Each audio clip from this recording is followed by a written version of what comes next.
Welcome to another video review of AATV. Today we're touching something very important. It's all about guns. No, not guns. It's all about clothes. It's not about clothes either. It's about grenades. Okay. Ah! Make an educated guess. Googles and glasses? That's a bingo! Airsoft Club kindly provided us with 10 different glasses, goggles and masks. That's pretty much cover for most models available. Before we start the actual review, let's go through the pros and cons of the different types of eye protection. These are the basic glasses and goggles.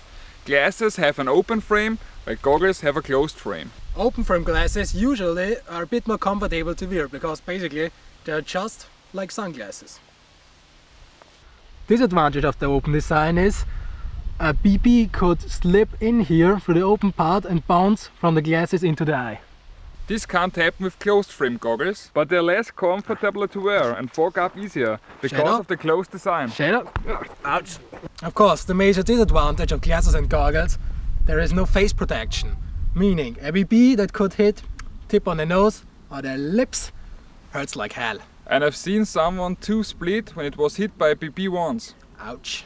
As a workaround you can use backlavas or face protections like this, but this one will increase the chance of fucked up goggles because of the heat that's gonna store underneath it.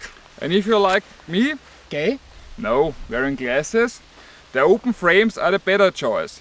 You can use the goggles too, but probably you have to modify the frame. These are the so-called full face masks. Basically, it's a goggle with attached plastic parts to protect your face. A general problem with full face mask is the comfort. You wear plastic all over your face. How comfortable can this be?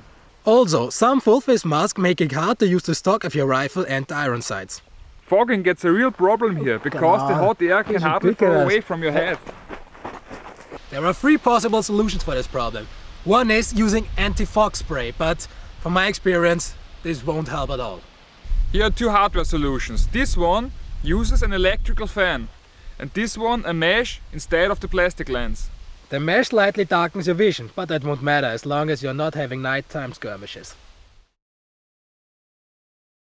So much for the theory. Let's go to the practical part. These are our two glasses here for the test. The cheap model for $5 is the UV Police. Wow, Police, exciting name. And this one is the GOGGLE C3, which sets you back about $30. The Police model is available in 4 different lens types. This one is the yellow lens and it's supposed to give you a better contrast at bright light conditions.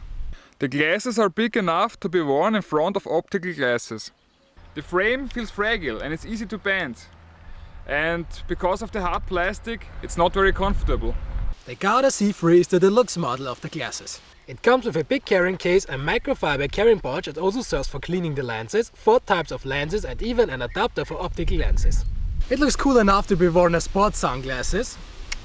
And it has a very comfy fit because of the air cushion. So much for talking. Now it's time for shooting. This will be our standard test for all the classes. The level 1 test is a 450 FPS rifle. We don't use the 0.2 BBs, we use the 0.25 BBs because this is a more common scenario. The shooting range is point blank. And should any of these classes survive the first test, there will be the level 2 test. Meaning 600 FPS, but instead of 0.2 gram BBs we're going for 0.43 gram BBs. This will be the sniper scenario.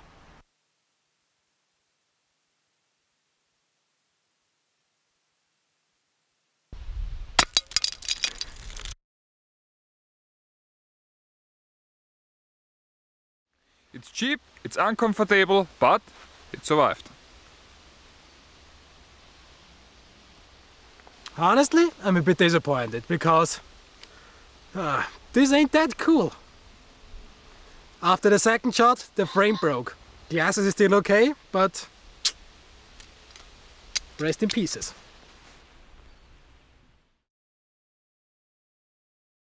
These are the competitors in the goggle class. The USMC Airsoft X800 for $14 US. The Airsoft X500 SWAT for $17 US. The G&P US Marine Corps Special Force Wind Dust Airsoft Goggle for $27 US and the GOGGLE C5 for $43 US. The X800 is, as the name probably suggests already, a replica of the Bolle X800, and it comes with a carrying pouch. The lens can be removed for easier cleaning and replacing.